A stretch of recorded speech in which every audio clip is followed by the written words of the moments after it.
Good evening, you're watching To The Point. I'm Preeti Choudhry. We have two debates lined up for you before we introduce you to that. Top story, the Aurangzeb narrative keeps spinning on, viewers. Now a big political face-off. You have the Chief Minister of Uttar Pradesh, Yogi Adityanath, who went out all against the Samajwadi Party for glorifying a tyrant and questioning the Mahakum. On the other hand, Abu Azmi now finds himself suspended from the Maharashtra Assembly. The Samajwadi Party and other allies backing him other than the Shiv Sena.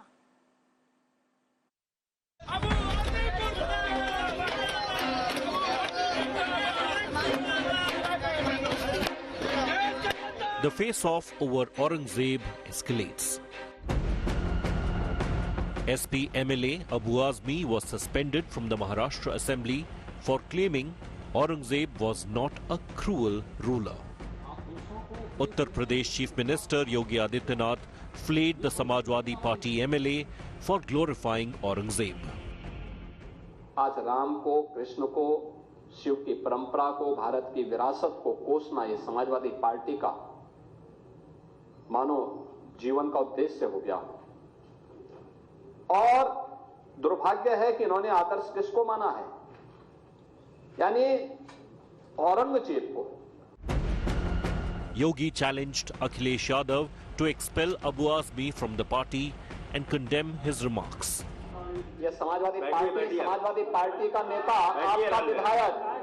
आपका विधायक घोषणा करो ना, उस कमबख्त को निकालो party से और उसको एक बार यूपी भेज दीजिए, बाकी उपचार हम अपने आप करवा लेंगे।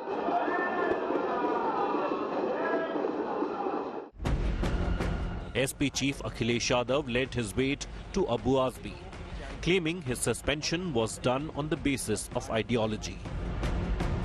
Abu Azmi cried foul over his suspension, calling it grave injustice against him. अब मैं बात करूंगा, स्पीकर साहब से बात करूंगा, कौन से रूल्स आपने मुझे किया है, फिर जो जो इसके रास्ते होते हैं वो देखूंगा, कायदे से उसका, हाँ जो भी देखता हूँ मैं इस बात करूंगा। बिल्कुल मुझे बुलाना चाहिए था और सफाई मौका देना चाहिए था। अब योगी जी की सरकार है, यहाँ पे जो है हमारे फडणवीस साहब की सरकार है और हमारे एकनाथ शिंदे साहब की सरकार है। अगर इस सरकार में डिक्टेटरशिप है, इसमें जो है लोकशाही नहीं है, डेमोक्रेसी खत्म हो चुकी है, तो जो चाहे कर ले, मैं क्या कर सकता हूँ। While the Shiv Sena UBT hurled a B-team charge at the suspended MLA, accusing him of praising Aurangzeb at the BJP's behest. Aurangzeb का बारे में जो बयान दिया था वो किसी को मदद करने के लिए दिया था। भारतीय जनता पार्टी कल विधानसभा में संकट में थी। धनंजय मुंडे के ऊपर विपक्ष हमला करने वाला था, हमलावर हुआ था, तो उनसे ध्यान भटकाने के लिए बीजेपी की तरफ से एक आदेश आ गया अबू भाई को, कुछ ऐसा स्टेटमेंट दे दो कि हम भी हंगामा करेंगे, हम भी भाषण करेंगे और पूरा माहौल बिगड़ जाएगा, तो औरंगजेब के ऊपर भाषण दे दिया। The party hit the streets against Azmi's remarks. Azmi's comments on Aurangzeb exploded as a political issue in Maharashtra after Deputy CM Eknath Shinde described the SPMLA's statement as treason. Clearly, the Maha war over Aurangzeb is far from over. Bureau Report, India Today. Because any right-minded person will say and should say that criticizing, condemning the glorification of Aurangzeb is wrong and action should be taken. But should that action tantamount to suspension in assembly? That is debatable, and there are both sides of the debate on that account. Once again, condemning those who glorify Aurangzeb is right and should be done. Many would suggest you're actually correcting a historical wrong. But when it comes down to suspending a person for praising Aurangzeb in assembly is debatable. And that debate only magnifies when there is political hypocrisy involved in it. And why I call out political hypocrisy for these very reasons. Because many of those who were sitting in this assembly have been glorifying Nathuram Godse, the murderer of Mahatma Gandhi, the father of the nation. It wasn't just a political assassination, it was the father of the nation.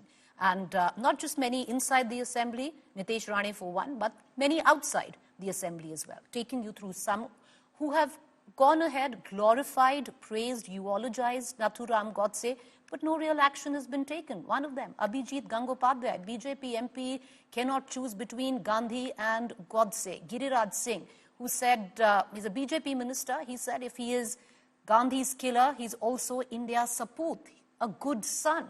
Sadhvi Pragya, many remember that controversy. Finally, she came up with a half-hearted apology, but no real action was taken. Nathuram Godse is a true patriot, she had said. Nalin Kumar Katil, BJP MP. Godse killed only one person. Rajiv Gandhi killed 17,000. Anand Kumar Hegde.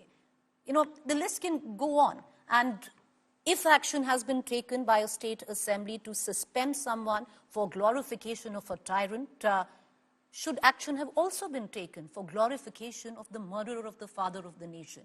Well, this is one point. The other point also, action hasn't been taken where the most despicable words have been used on the floor of the assembly. And it's happened in parliament by no one else but Ramesh Biduri. We don't want to get into what he said because the words were despicable even to mouth them. And they've been expunged, so one can't even do that. So at the back, was action taken against him? Well, he was later then rewarded with a ticket to fight the Delhi Assembly elections. Was he suspended in Parliament? No. So at the back of that, the question that I asked this evening, question 1, action against Aurangzeb glorification, correcting historical wrong. The second question that we ask, suspension for Aurangzeb praisers while Godse apologists get a free run, hypocrisy there, viewers. The third question that we ask this evening, selective suspension, doesn't it depict political hypocrisy?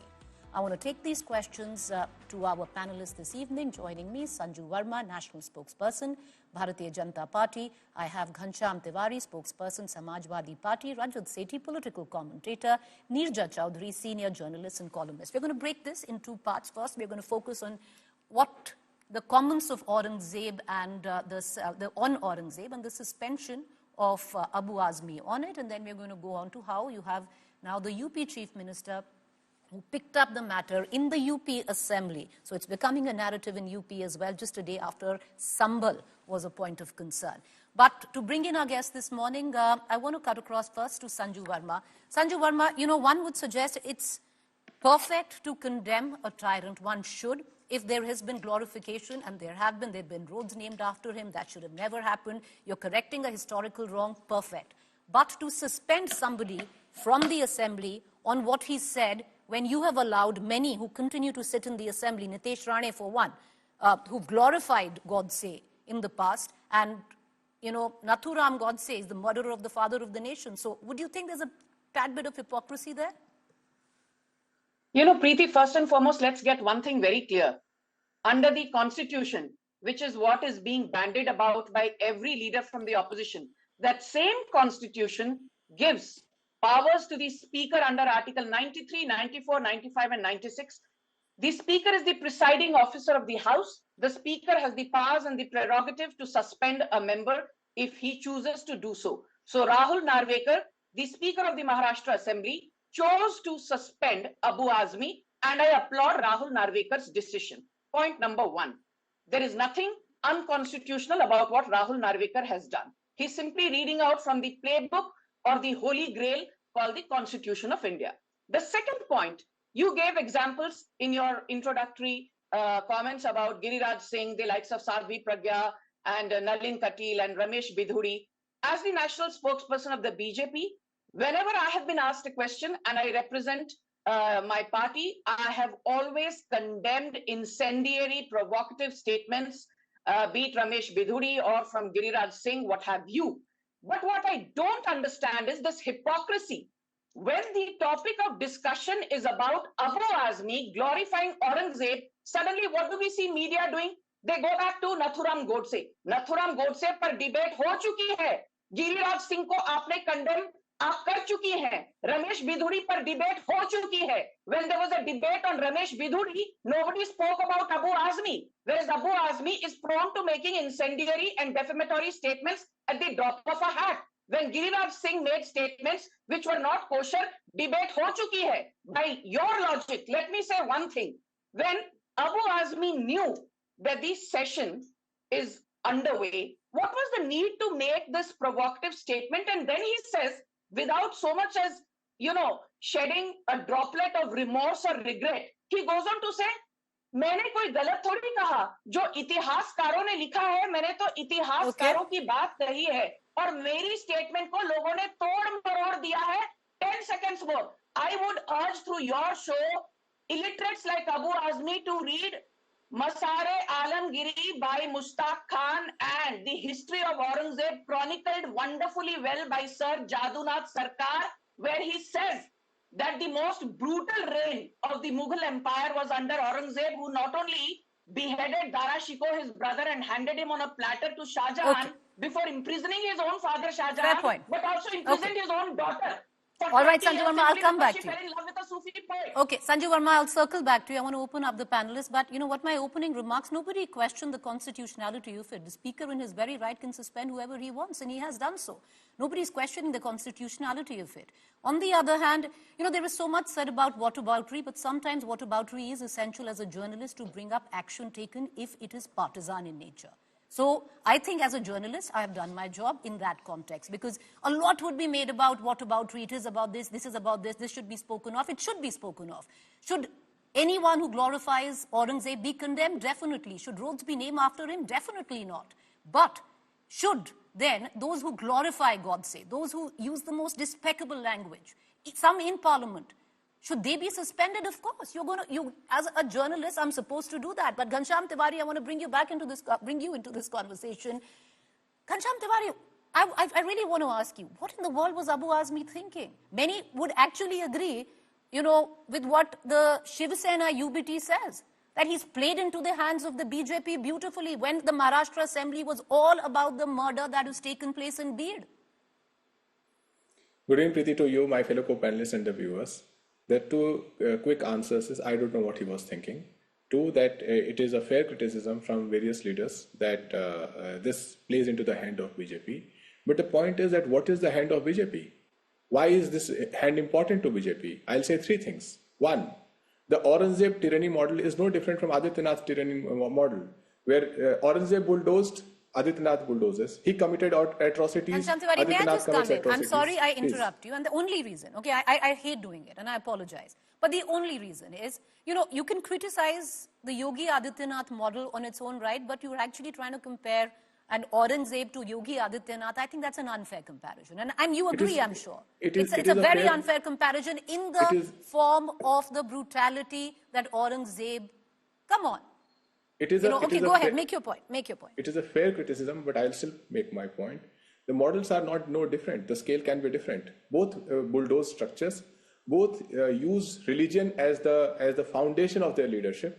Both committed atrocities and were unaccountable.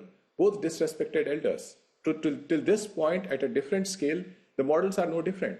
The main point is, why is this hand important to BJP? BJP from Sambhal to Aurangzeb is right now trying to ensure that bringing a 400-year-old man, a man who died 320 years ago, into the center stage of Indian debate is because of many things. Since September 27, 2024, 94 lakh crore of investor wealth has been wiped off. Two friends of Prime Minister, I'm not talking about Mr. Adani, Xi Jinping and Mr. Trump has been at India's case, making India's business environment weaker. So BJP... Allow him to speak, please don't interrupt. Can I just get Ghanshyam Tiwari, ma'am? Because there are three people, I don't have the timer, but I am keeping time.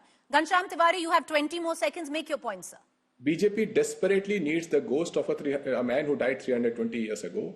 And final point, if this is the standard for hate speech for BJP, the India Hate Lab says that 1,165 hate speeches were documented, 80% in BJP-ruled state. 340 of those events were organized by BJP. So BJP is the reigning champion across the world on hate speech. Ghanshyam Tiwari, I'm going to cut you on that. I want to bring in Rajat Sethi into this conversation, and I'll circle back to you, Sanju Verma. You'll get all the time, or equal time rather. But Rajat Sethi, the fact is, there is a huge train of thought now, which seem to suggest it's time to correct the wrongs of history and to eulogize and glorify a figure who's not just deeply controversial. And now, the more that we're talking about it, the more understandably the anger is. But with what went down in the assembly, would you reckon to speak, you're not even speaking in assembly, outside, a comment praising a tyrant, yes.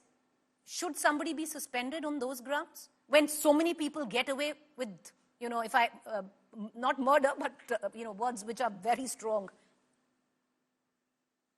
Preeti ji, you're again bringing Godse back in. My point is this Godse business started with your tweet, I suppose.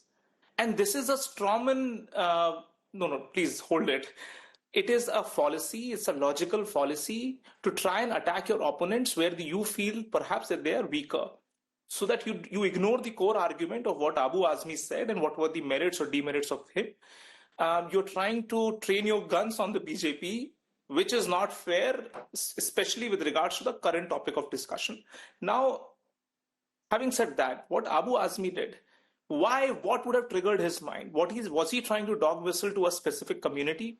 What was he trying when he was trying to eulogize Aurangzeb? Aurangzeb and the history around it, and many such histories of foreign invaders who came in, attacked, butchered our civilization, wounded our civilization. Those wounds have run pretty deep. They're still there. I mean, we haven't addressed those wounds in its entirety. The more we are trying to explore, the more we are trying to unravel it, unfold it, the greater the atrocities of this man is coming to the surface.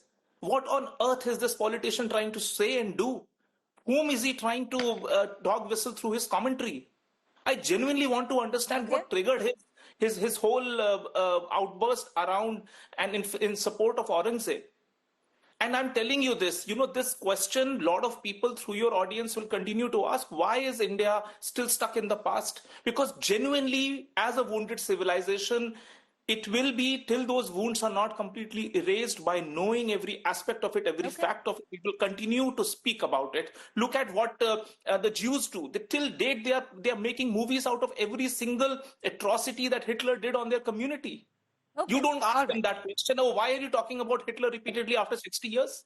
Similarly, we will continue to talk about the atrocities that Aurangzeb continued doing, and on every platform, we'll occupy every platform to paint him in its truest picture. Fair point. There is no problem, and one should talk about a tyrant. One should talk about if he's been represented in a wrong way. You made a statement that I'm looking to attack a political party. I'm just doing my business as a journalist. You are meant to question. And I, as a journalist, I am allowed and meant to question the establishment if there is action which is taken, which is seemingly partisan. That's it. Because you've not taken action. When you talk about Godse, Godse is not just a murderer, he's the murderer of the father of the nation. So anyone who's going to go ahead and praise Godse or glorify Godse, nobody is I doing would reckon should be suspended. Can I please come in? He's not suspended. That's it. Ma'am, I'm just going to move forward. I'm coming back to you, Sanju Verma. I'm just going to our next topic and we can go back into it. Just want to flip it over to what happened in the Maharashtra Assembly, resounded in the Uttar Pradesh Assembly. And that was Yogi Adityanath who used what Abu Azmi said and then the suspension of Abu Azmi, and then on top of it, you have the Samajwadi Party who came out to defend Abu Azmi. Well, Yogi Adityanath said this today in the UP Assembly. दुर्भाग्य है कि इन्होंने आदर्श किसको माना है, यानी औरंगजेब को, जो भारत को रौंदने के लिए आया था, जजिया कर लगा रहा था, भारत का इस्लामीकरण कर रहा था.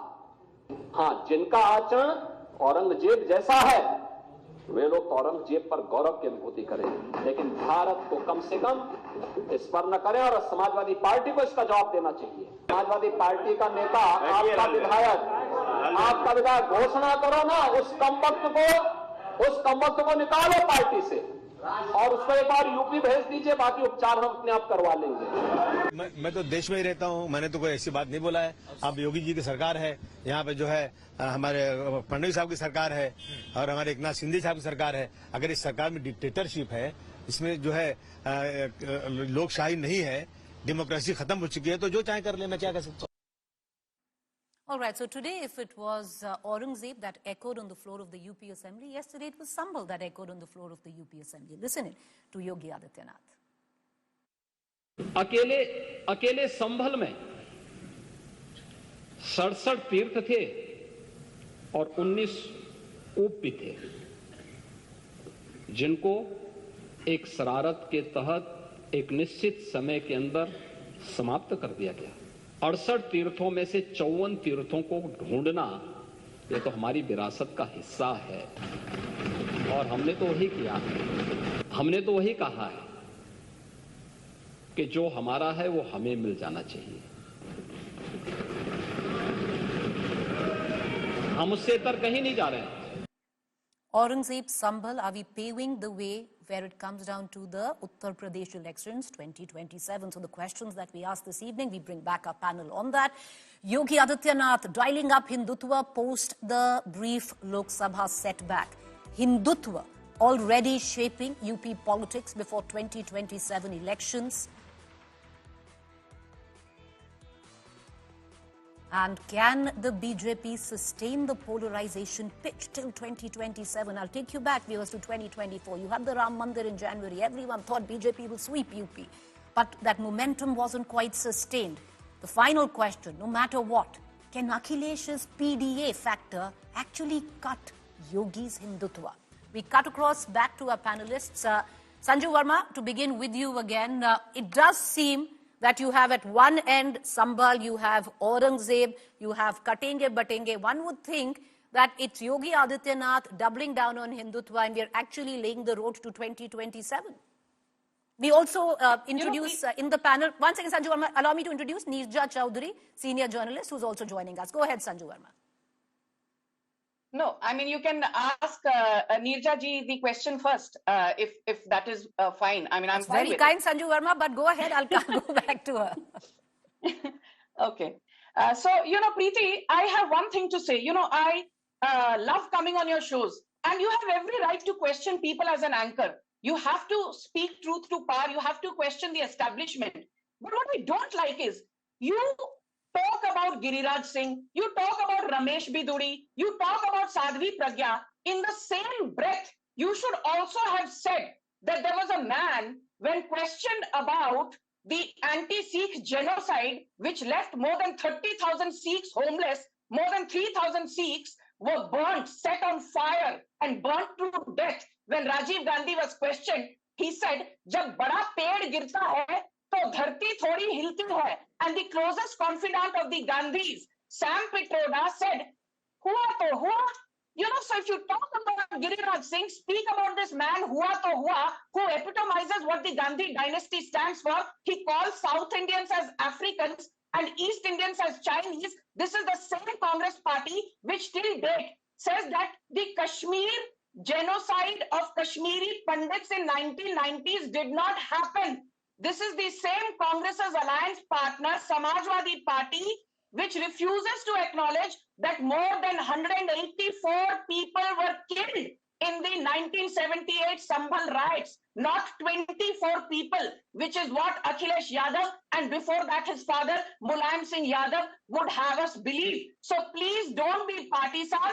Question Akhilesh Yadav on Sambhal riots, on the Muzaffarnagar riots, on the Varanasi bombing, after which he went to Allahabad High Court and said Indian Mujahideen ka to koi kasoor hi nahi hai. Now coming back to Yogi Adityanath, if you're sitting here and saying that Yogi Adityanath embodies, what Aurangzeb was 336 years back, let me just tell the Samajwadi Party, be it the Lucknow-Kanpur Expressway, be it the upcoming Noida Airport, be it the Ganga Expressway, be it the Yamuna Link, be it the Bundelkhand Expressway, be it the Purvanchal Expressway, all these have come to fruition or will come to fruition under the leadership of Yogi Adityanath, not to mention that with more than 65 crore people attending the Mahakumbh, more than 1.7% will be added to Uttar Pradesh's GDP alone in what is being celebrated as the world's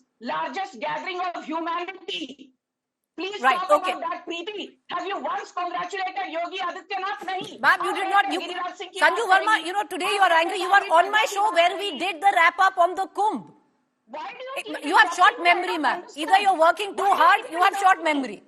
But no, I'm going to come. I have a great memory. I have a great memory. Don't question my memory.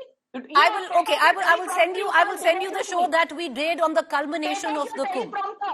But like I said, I will come. Ma'am, it's not an argument between you and I. Why do you make it? It's not supposed to be. Your criticism. One second. Sanju Verma. You don't like to be questioned. I have every right to question you as a panelist. 1 second. You are welcome. Sanju Verma, I want to go to my other guest. You are always welcome to criticize or question me. I might not agree with you, but I will give you the platform to say what you want to. Now allow me to give the same space to somebody else. Can I please get in Neerja Choudhry into this conversation? Neerja Choudhry, with what we are witnessing, especially where the cult of Yogi Adityanath is concerned, are we looking at now, going all the way to 27, that Yogi Adityanath is only going to strengthen the Hindutva narrative? At least till now, that is what we are seemingly witnessing. I think, yes, it'll be very interesting, but certainly I would say it's a big thing to say the countdown for the UP elections in 2027 has begun, and it's begun with the Mahakumbh. And I think we probably haven't fully understood what made such a large number of people go there. Is it only now we can question the ankras, the figures, and say, okay, many people are skeptical, did half of India land up there? But suppose even 1/5 of the 65 crore people went. That is a very huge number. And did they go only because of hype? Did they go only, it's going to something that's going to come once in 144 years? Is it because the others were going? Is it because of curiosity? Or was there something deeper than that? And I think I feel one has to understand much more deeply, number one, this identifying and feeling proud to be a Hindu. So what is the impact this is going to have on our politics? That is the question. Will people vote because they went to Mahakumbh? Of course, you can always say that the Ayodhya temple was opened in January 2024, but BJP lost Ayodhya as a seat. So we don't know how the voter votes. It is too early to say that. But Hindutva is only one card I think Yogi Adityanath and BJP will play. The other thing, of course, Yogi Adityanath has the whole machinery of the BJP. He has Narendra Modi's persona, and Narendra Modi will, UP is going to be very critical because it's going to set that tone and tenor for the 2029 elections. And Yogi Adityanath's own personal following, independent of the BJP, and also what he has done on the law and order front, which everybody talks about in UP. Of course, in the caste lineups, all these are going to be factors in the 2027 battle. And I think, as I say, early days, what Samajwadi Party, will it get a new narrative which it needs to put in place, its alliance with the Congress Party, how the Congress Party shapes up. So many things will come into play. But certainly already they have an eye on this. As I say, this is the jugular that they have to go for. Next year will belong to the southern states, but 2027 is going to belong to UP. Clearly. All right. Okay, Ghanshyam Tiwari, the PDA, which you have coined, many would thought you've tried to make it the PDA, but ultimately it was, what we also discussed yesterday, the MY factor. You've turned it into a PDA. Can it actually cut through, the strong Hindutva narrative, which is already being built?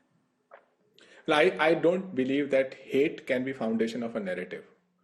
What Adityanath did in Sambhal, when in the parliament, MP after MP across party lines stood up and said that BJP government in Uttar Pradesh, Adityanath is responsible for murderous conspiracy in Sambhal that killed 5 people. Not one BJP MP stood up and countered it. Not one. The Prime Minister was there, the Home Minister was there. So when a chief minister is not being supported by his own MPs, because everybody knows that, then the foundation of hate is exposed. I compared the Adityanath model to the Aurangzeb model. UP ranks number 1 in the custodial deaths. UP ranked number 1 in encounters, fake encounters. UP ranked number 1 on atrocities on civil society. You name it and UP will rank number 1. Crime against women, in general crime. So how will a government that is losing its grip on economy, where, as I said, 94 lakh crore of carnage has happened in less than 6 months, going to get a grip when 2 friends of Mr. Modi, not Adani and Ambani, but Mr. Xi Jinping and Trump are weakening the India's case. I don't think Adityanath, with zero grip on economy, with this band bazaar that UP will be a $1 trillion economy in 2027, that is what he's saying. Okay. I don't think that all of BJP's... not at all. I think if hate is a foundation of a government, then it is... Okay, I want to bring in Rajat Sethi for a quick comment on this. Rajat Sethi, what do you think that the Yogi Adityanath government or Yogi Adityanath himself has learned from that brief setback of 2024 in UP? I think he has understood that there has to be a greater sort of connect with what the voters aspire and where his governance is, and he has worked very strongly to bridge those gaps wherever he could. And I think this is where the small window of opportunity that perhaps Samajwadi Party would have smelled has been completely shut, it seems. I don't see them just with this MY kind of a formula and not making an outreach to the larger communities in Uttar Pradesh. They can actually stitch a winnable alliance. The problem with either RJD in Bihar or with Akhilesh Yadav in UP is that they can only reach with these kind of formula of caste and community only to a level. And then on top of that, you have people like Abu Azmi who will ensure that the remaining 80% do not ally with a party who stands symbolically with somebody who is seen as a biggest symbol of atrocities against the entire Hindu community. As long as that is there, you can be rest assured that Yogi is going to come back into power. Okay. I apologize. I have all the time that there was in this particular debate. We're going to spin over to our second debate. Appreciate all our panelists for joining us. Sanju Verma stays back for our debate number 2. Thank you.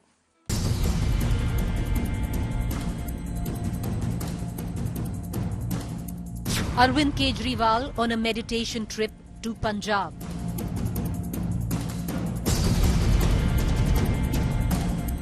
BJP calls it a power trip.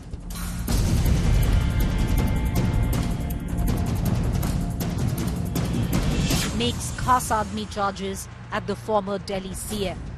Nothing wrong in meditation, but why? A 20-car cavalcade questions the BJP. 50 गाड़ियों के काफले के साथ 100 से ज्यादा commando के साथ 2-2 bullet proof गाड़ियों के साथ ऐसा कौन सी विपासना है भाई साहब? ये कौन सी शांति है जो ऐसे मिलती है? हम भी जानना चाहते हैं. Up hits back. ये गंदी राजनीति छोड़ के भाजपा को इनको दिल्ली के मुद्दों पर अपना फोकस लाना चाहिए. अरविंद केजरीवाल जी को सुबह शाम गाली निकालने से कुछ नहीं होगा. आम आदमी party in cavalcade controversy. On To The Point this evening. All right, let's begin with 2 minutes each for our face-off this evening. Sanju Verma, National Spokesperson, BJP. Dr. Sunny Singh Ahluwalia, Spokesperson, Aam Aadmi Party. Dr. Ahluwalia, there's a point that the BJP makes. 23 cars, and that's what our reporters counted in that cavalcade, which escorted the former Delhi Chief Minister to Vipassana. Nothing wrong in meditation, but why was the need of the cavalcade? No, so now the BJP is directly controlling the Ministry of Home Affairs. The security has been provided by Ministry of Home Affairs under the Z plus category. If they have problems, that there is no risk to the life of Arvind Kejriwal ji. And in last 6 months, how the gowns of Bharatiya Janata Party has directly attacked the Aam Aadmi Party Supremo in Delhi and elsewhere. Now, if the Bharatiya Janata Party has a problem, their spokesperson has a problem, they directly withdraw the Z plus security cover from Arvind Kejriwal ji. Is this a point, what they are saying? Whether the Arvind Kejriwal, the former Chief Minister of Delhi, is under any security threat, yes or no? And how many cars, if he even go to Gujarat, the security cover will be provided to him. But Bharatiya Janata Party, rather than doing some good work in newly, formed government in Delhi, after giving free cylinders on Holi or providing 2,500 rupees as announced by the Honorable Prime Minister, they are not saying anything about that. And who is criticizing? Who is criticizing? What is the problem when a chief minister, ex-former chief minister is under the threat?